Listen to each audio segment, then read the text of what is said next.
આજ આપણે એક એવા વિટામિનના વિષયમાં જાણકારી લેશું જે વિટામિન આપણે માનસિક સ્તર અને શારીરિક સ્તર ઉપર સ્વસ્થ અને નિરોગી રાખવામાં એક મહત્વપૂર્ણ ભૂમિકા રોલ અદા કરે છે અને એ વિટામિન જેને આપણે વિટામિન B12 કહે છે. અત્યારે હર 10માંથી 2 વ્યક્તિ એ કહે છે કે મારા શરીરમાં વિટામિન B12 ની ઉણપ છે. આજ આપણે એ પણ જાણશું કઈ વસ્તુમાં કયા ખોરાક આપણે લેવા જોઈએ જેનાથી આપણે શરીરમાં વિટામિન B12 ની ઉણપને દૂર કરી શકીએ છીએ. ખાનપાનમાં થોડું હેરફેર કરી અને તમે એ વિટામિનની પૂર્તિ કરી અને પોતાના સંપૂર્ણ શરીરને સ્વસ્થ અને નિરોગી રાખી શકો છો. હું Kalpana Rathod, acupressure acupuncture therapist, diploma in alternative medicine. એ પણ જાણવું જરૂરી છે કે જ્યારે આપણા શરીરમાં વિટામિન B12 ની ઉણપ થાય છે, કમી થાય છે, તો આપણે કયા લક્ષણ દેખાય છે. સૌથી પહેલા આપણે લક્ષણ ઉપર જાણકારી એની હાસિલ કરી લઈએ. સૌથી પહેલા તમને એમ લાગશે સ્ટ્રેસ છે, ટેન્શન છે અને વિચારોની એટલી ઉથલ-પુથલ, અને એની બાદ નાની નાની વાતમાં તમને એમ ચીડચીડપણું, ગુસ્સો આવવા લાગશે. અને બીજું કે તમને પાચન પૂરું તમારું સરખી રીતે કામ નહીં કરે, એટલે પાચનમાં તમારું ગડબડ થઈ શકે છે. ભૂખ નહીં લાગે, હાથ પગમાં ખાલી ચડવી, ઝંઝનાટી જેને કહે, કીડિયું ચાલે છે એમ લાગે છે, અને થોડી વાર તમારો હાથ રહી જાય છે, હાથમાં ખાલી ચડી જાય છે.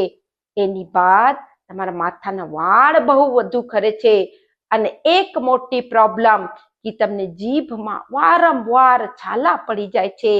આ તો આના લક્ષણ થઈ ગયા. અને એક હજી તમને એમ લાગશે તમે સૂઈને ઉઠો છો તો પણ તમને થાક, કમજોરી, અશક્તિ, નબળાઈ જેવું લાગશે. આના એવા નાના નાના ઇફેક્ટ આપણા શરીર ઉપર જ્યારે વિટામિન B12 ઘટે છે તો આપણે જોવામાં આવે છે, પણ આપણે એને નજર અંદાજ કરી દઈએ છે.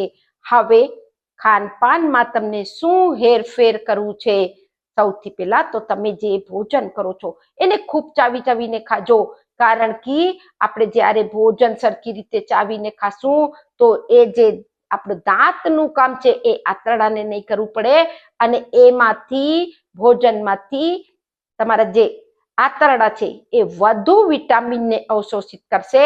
ભોજન જ્યારે ઠીકથી હજમ થાય છે ત્યારે જ આપણે એમાંથી આંતરડા પોષક તત્વ પણ અવશોષિત કરે છે. હવે ખાનપાનમાં સૌથી પહેલા કે તમને દહીં, છાશ, દૂધ, પનીર એવી તમને પ્રોડક્ટ વધારે માત્રામાં લેવું છે. દહીં ને છાશમાં એવા પ્રોબાયોટિક હોય છે જે કે આપણા શરીરમાં વિટામિન B12 ની ઉણપને દૂર કરે છે. જે આપણે આથાવાળી વસ્તુ ખાય છે, ઢોકળા છે, ડોસા છે, ઇડલી છે, હાંડવો છે, એવું જે આથાવાળી વસ્તુ છે એને અઠવાડિયામાં તમે 2 થી 3 વાર જરૂર લઈ લેજો. અને બીજું કે દહીં અને ભાત, થોડા જેમ ભાત હોય એની અંદર દહીં નાખી અને થોડી વાર રહેવા દેવું અને પછી એને તમે દહીં ભાત ખાઈ લેજો. એમાં પણ પ્રચુર પ્રમાણમાં તમને વિટામિન B12 મળી જશે. હવે અંજીર, એટલે જેને કે આપણે ફીક કહે છે, અંજીર, રાત્રે 2 અંજીર લઈ 1 કપ પાણીના અંદર પલાળી સવારે નેરણે કોઠે એ પાણી પી લેજો, અને અંજીરને પણ તમે ચાવી ચાવીને ખાઈ લેજો.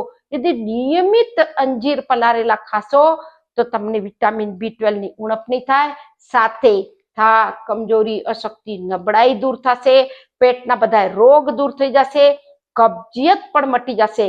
અને જ્યારે આપણું પેટ સરખી રીતે સાફ થાય છે, આયુર્વેદ એ કહે છે કે 80% રોગ તમારા ઓટોમેટિકલી દૂર થઈ જશે. હવે આ ખાનપાન થઈ ગયું. એની બાદ તમને સોયાબીન છે, મગ છે, એમાં પણ પ્રચુર પ્રમાણમાં વિટામિન B12 હોય છે. બદામમાં વિટામિન B12 હોય છે. આ બધી વસ્તુનો સમાવેશ તમારા ભોજન એટલે ખોરાકમાં કરી લેજો.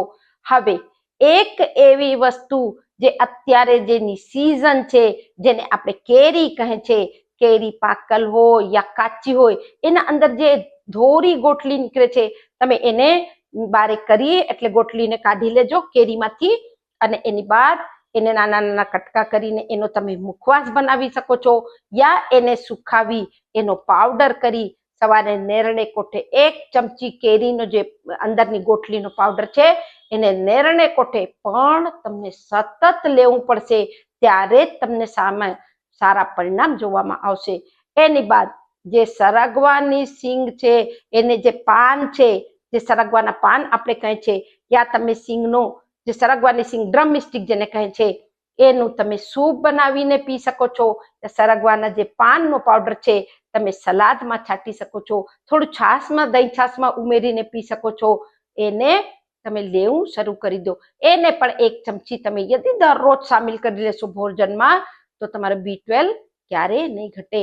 અને એક ચીજ તમે હંમેશા ખ્યાલ રાખજો, જે સિઝનમાં જે ફળ ફ્રૂટ મળે છે તમને એ સિઝનમાં સૂર્યાસ્ત પહેલા એને તમે 200 થી 250 ગ્રામ જેટલું યદિ સતત લઈ લેશો તો તમારું પાચન સારું રહેશે, તમને કબજિયાત નહીં થાય.